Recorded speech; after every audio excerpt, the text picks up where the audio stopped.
Muito bem, estamos de volta. Fique agora com um dos hinos sugeridos pela lição de hoje.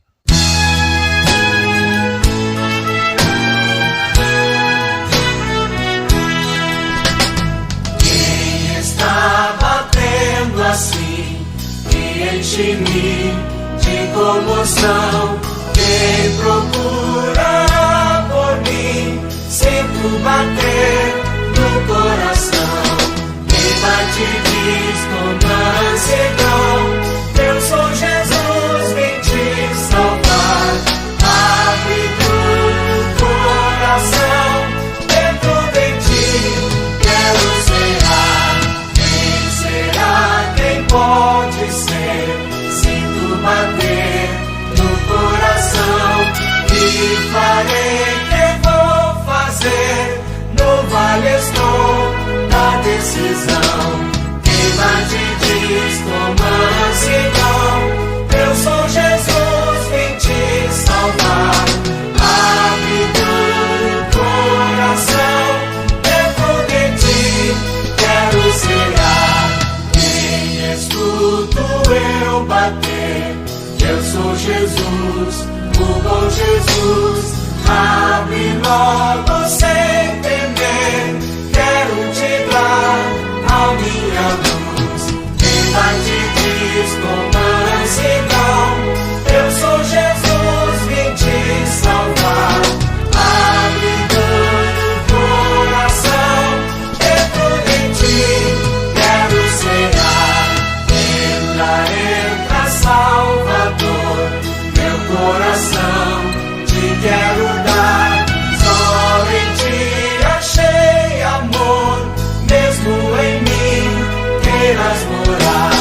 No coração, ó bom Jesus, entra trazendo teu perdão, concedendo tua luz. Tenho assim a salvação.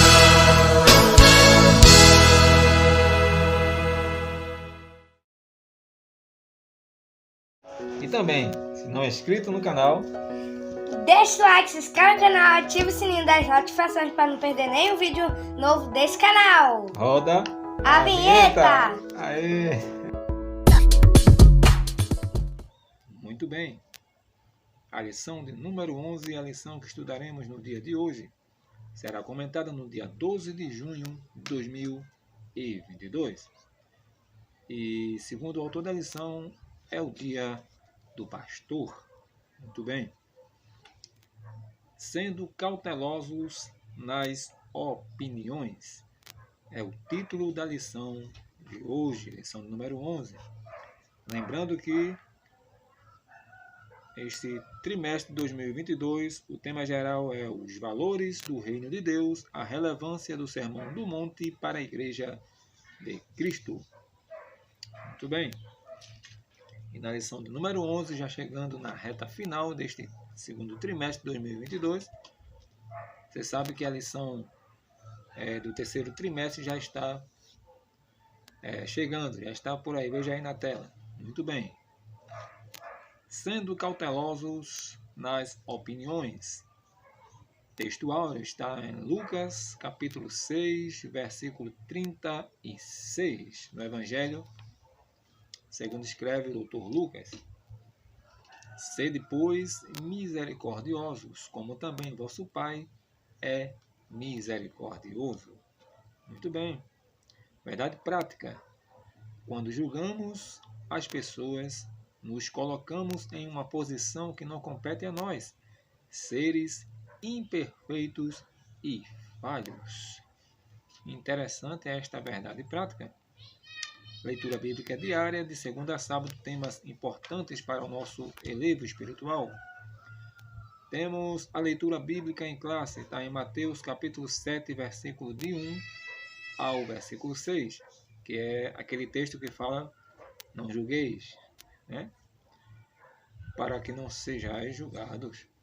Hinos sugeridos: hino 134, 334 e 568 da harpa cristã.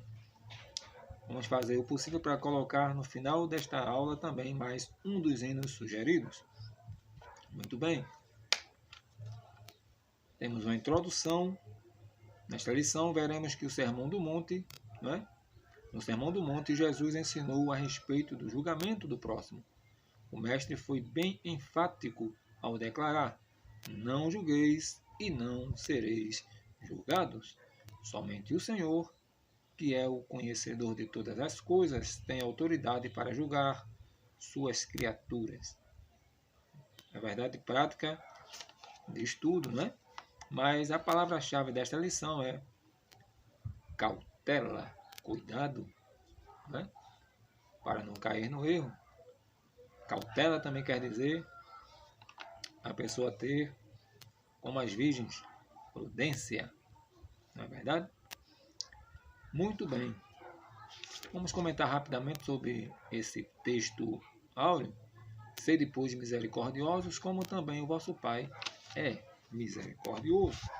É o que está escrito lá no livro do Evangelho, segundo escreveu o Dr. Lucas, capítulo número 6, e o versículo 36. É interessante que logo após, no verso 39, Jesus vai dizer: e disse-lhes uma parábola. Porventura, um cego guia outro cego? Não cairão ambos na cova? É interessante que este sermão, nesta parte do Sermão do Monte, que começa no capítulo 5 de Mateus, né, você vai ver que Jesus, neste trecho, ele vai falar simplesmente para os discípulos esta palavra: não julgueis, para que não sejais julgado. É para os seguidores, é para aqueles que estavam compondo o ministério de Cristo na época, né? Os apóstolos. Essa palavra foi dirigida a eles, e eles não poderiam guiar as pessoas se eles mesmos não estivessem enxergando, não é verdade? Então, como pode um cego guiar? É mais um provérbio da época, né? Um ditado, né, da época. Um cego pode guiar outro cego? Não, os dois caem num buraco, né? Então, para ser ensinador, para ser discípulo de Cristo, ele fez questão de mostrar que, primeiro, como Paulo disse, examine-se, pois, o homem a si mesmo, né? Então, tem que ter um autoexame. Para guiar alguém, eles teriam que estar enxergando a verdade. E não teriam que ser pessoas que pudessem ser contestadas no sentido de perfeição, não é? Não é verdade? Não que seriam perfeitos sem pecado, mas pessoas que estivessem dentro da vontade de Deus, né? Então, para ser discípulo de Cristo, precisaria eles seguirem os passos de Cristo, né? E teriam que ser um espelho para os outros, né? Muito bem. O primeiro ponto da lição: não devemos julgar os outros, aprendendo a ser ou a se relacionar com os outros. A igreja é o corpo de Cristo, formada por santos, porém imperfeitos, né? A igreja está cheia, o templo está cheio de pessoas que são santos, porém imperfeitos. Santos no sentido de separados do pecado, do mundo do pecado. São santos porque foram separados para servir a Deus, mas também são imperfeitos porque são seres humanos, não é verdade? E com dificuldades nos relacionamentos das pessoas também. Por isso estamos sujeitos a enfrentar contendas e disputas, porque são seres humanos. 1 Coríntios, capítulo 1, versículos 11 e 12. A verdade nos mostra que Jesus não espera do crente perfeição.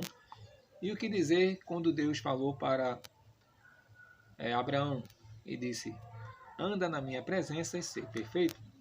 Aí o autor da lição vem dizer que Deus não espera a perfeição de nós. E agora? Será uma contradição? Não. A palavra perfeição aqui ela está lá quando Deus falou para Abraão, está baseada no contexto de ser fiel a Deus e obedecer a ordem de Deus, ser completo. Não que Abraão não fosse mentir, não que Abraão não fosse sujeito a mentira, sujeito a erro, a falhas, mas o Senhor disse: sede, anda na minha presença e ser perfeito. Deus estava dizendo para Abraão que ele teria que ser completo no propósito da sua missão. Ele teria que se esforçar para estar no centro da vontade de Deus e continuar, né? No centro da vontade de Deus. Acontecesse o que tivesse de acontecer, mas Abraão teria que estar firme no seu propósito, perfeito, né? Completo, pleno. Muito bem. Não que Abraão não fosse mais pecar. Sede, pois, misericordiosos, como também vosso Pai é misericordioso. É o texto áureo. O Sermão do Monte é o código de ética dos servos de Deus, mostrando como devemos agir ou nos comportar diante de uma ação errada do nosso irmão. Não é verdade? É interessante esta leitura bíblica em classe, quando vai falar como você pode tirar o argueiro do olho do teu irmão, o cisco do olho do teu irmão, se no teu olho tem uma trave. Aí é a linguagem da época e a linguagem que pode se usar hoje. Né? Uma pequena ferpa, né? de madeira pode cair no nosso olho e incomoda. Mas aquela ferpa vem de onde? Vem de uma trave, de uma linha, de uma madeira mais grossa. E quando Cristo disse: como é que você pode? Era para os discípulos. Como você poderia corrigir o teu irmão se você também é falho? Então, você tem que mostrar a correção através da Bíblia. Né? Não é que você é perfeito e seu irmão falhe, e você não falha. Então, Jesus quer dizer isso. Para vocês tirar o argueiro ou o cisco do olho do seu irmão, você primeiro tem que tirar a trave que está no teu olho. A trave é maior. Então, Cristo estava mostrando que todos são passíveis de erro. Porém, o que nos corrige é a palavra de Deus. Então não adianta eu querer acusar, apontar o irmão. Alguém já disse, quando você aponta um dedo, o restante está apontando para você. É uma coisa muito acertada. Ninguém deve ser julgado. Então, quando Cristo disse, não julgueis para não serem julgados, então ninguém deve ser julgado, então a gente tem que deixar tudo para lá, não. As pessoas que erram, que falham, e precisam de uma disciplina, precisam de uma correção no âmbito da igreja, como instituição, precisam ser corrigidas, precisam ser julgadas nesse sentido. Agora, será que o crente não pode emitir nenhum tipo de julgamento, parecer ou opinião? Se fosse assim, o nosso Senhor, ele contrariaria o quê? O seu próprio ensino no texto, pois nos alertou que devemos atentar para algumas pessoas que procedem como cães e porcos. Capítulo 7 de Mateus, versículo 6. Além disso, ele mesmo julgou o procedimento dos escribas, que agiam com hipocrisia, e os fariseus, Mateus 5 e 20. Paulo também fez julgamento dos irmãos de Corinto e de outras igrejas. Essas passagens bíblicas mostram que o julgamento envolve uma pessoa, envolvendo uma pessoa, não pode ser desprezado. Porém, é preciso ter em mente que não somos Jesus, o qual tinha conhecimento pleno da natureza humana. Então, o julgamento defendido por Jesus. Terceiro subtópico, para o vídeo não ficar muito longo. Qual foi o julgamento defendido por Jesus? Quando Jesus disse não julgueis, ele usou o verbo krinon, que no grego significa decidir, escolher. né? Provar, estimar e preferir.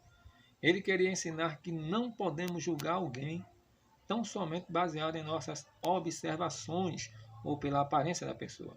O próprio Jesus foi julgado pelos escribas e fariseus por comer com os pecadores. Eles estavam errados porque a missão de Cristo era, né, buscar os que se haviam perdido, né, ao arrependimento. As Escrituras Sagradas nos ensinam a não julgarmos, como também não admitir falso rumor e testemunhar falsamente contra alguém. Êxodo 23:1. Muito interessante. Há pessoas que são peritos em julgar, né?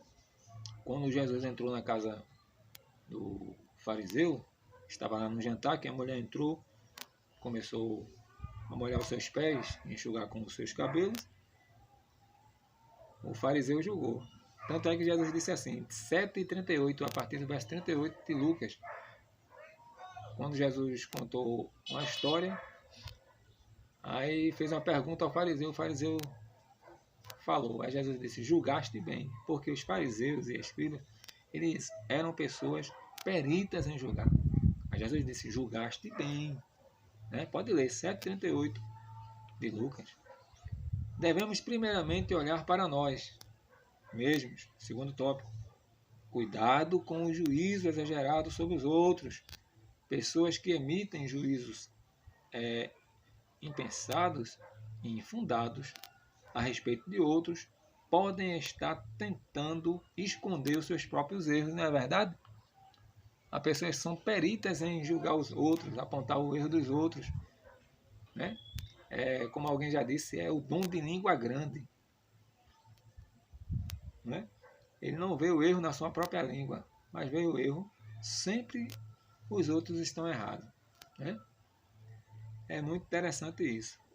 Podemos ver que tal fato na vida do rei Davi, quando ele cometeu o adultério e também o homicídio, para mostrar a Davi as suas iniquidades, o profeta Natã contou uma história do viajante, né? E aquela história toda segundo Samuel, capítulo 12, versículo 1 ao 7. E sem analisar bem a história, Davi não viu que ele era o errado da história, que ele era aquele que tomou a única ovelha. Davi não estava com os olhos abertos para isso. Aí como foi que ele julgou? Este homem que tomou a ovelha, daquele que só tinha uma, ele é digno de ser morto, merece morrer. Ele julgou logo. É tão fácil julgar quando a gente acha que não é um dos personagens da história. Mas às vezes Deus permite a história acontecer para que a gente abra os olhos que nós somos um personagem de alguma história, né? Mas a gente só vê o erro nos outros, só aponta para os outros. E Davi disse, sem analisar a história, é bom analisar. Aí alguém já disse acertadamente, quando você ouvir alguma coisa, alguma conversa de alguém, né? Você, por educação, você escuta, você analisa, você peneira uma vez, peneira outra vez. E nós não somos juízes. A Bíblia diz que nós temos um advogado junto ao Pai, que é Cristo, Jesus Cristo o justo. Então o advogado é Ele. E nós não somos juízes.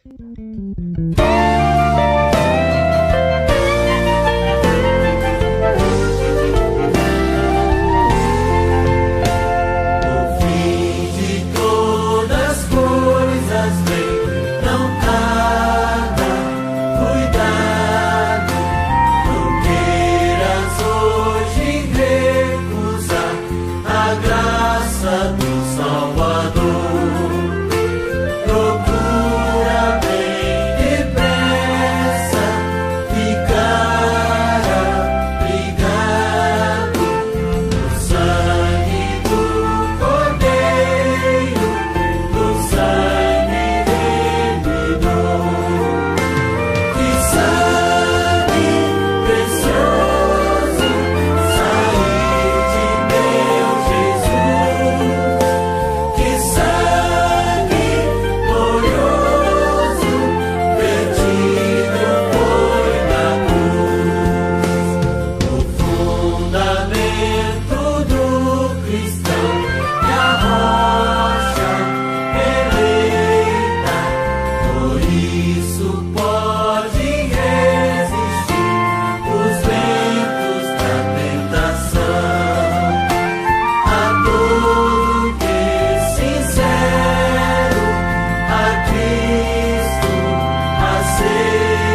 Muito bem. Sem analisar, Davi lhe disse, é digno de morte. O homem que fez isso, segundo Samuel 12:5, foi fácil Davi enxergar o pecado do outro e considerá-lo horrível, mas ele não pensou no seu. Já pensou? Não reparou a trave que estava nos seus olhos, às vezes, porque todos nós temos falhas. Então não adianta querer tirar, corrigir o irmão, corrigir os outros, né? Porque às vezes a falha do outro é menor que a tua, né? E interessante. Muitas vezes, de modo errôneo, procuramos falhas nos outros e os sentenciamos, mas ignoramos ou fazemos vista grossa em relação às nossas próprias falhas, que por vezes são mais graves do que a do outro. A inconsistência dos que possuem espírito de crítica. Aqueles que possuem o espírito mórbido de crítica ou da crítica irão incorrer em graves consequências. É o que Jesus ensina em Mateus 7, versículo 2. Para os críticos que não conseguem ver as manchas, né, corrosivas em suas vidas. Jesus disse, aquele que dentre vós está sem pecado, João 8:7, Evangelho de João 8:7, seja o primeiro que atire uma pedra. Aí a Bíblia diz que do mais velho ao mais moço foi, né, deixando a pedra no chão e indo embora. Primeiro, a mulher estava errada. Cadê o homem também que estava errado? Porque os dois eram dignos de ser apedrejados. E Jesus estava lá. E ele que poderia julgar e condenar, não condenou. Não é verdade? Ele disse, se vocês, algum de vós que não tiver pecado, por quê? Naquela multidão tinha pessoas que nunca adulterou, mas levantou falso, mentiu. Então todos eles eram passivos também de sofrer uma penalidade. Então Jesus disse, quem dentre vós não tem pecado? Atire a primeira pedra. Foi um desafio. Às vezes você não fez o que fulano fez, mas você não é bonzinho. Eu não sou bonzinho, né? Todos nós temos falhas. Os escribas e fariseus eram peritos em julgar. É isso mesmo. Muito bem. O que fazer para não julgarmos precipitadamente os outros? Primeiro, é preciso ter consciência de que temos falhas e imperfeições.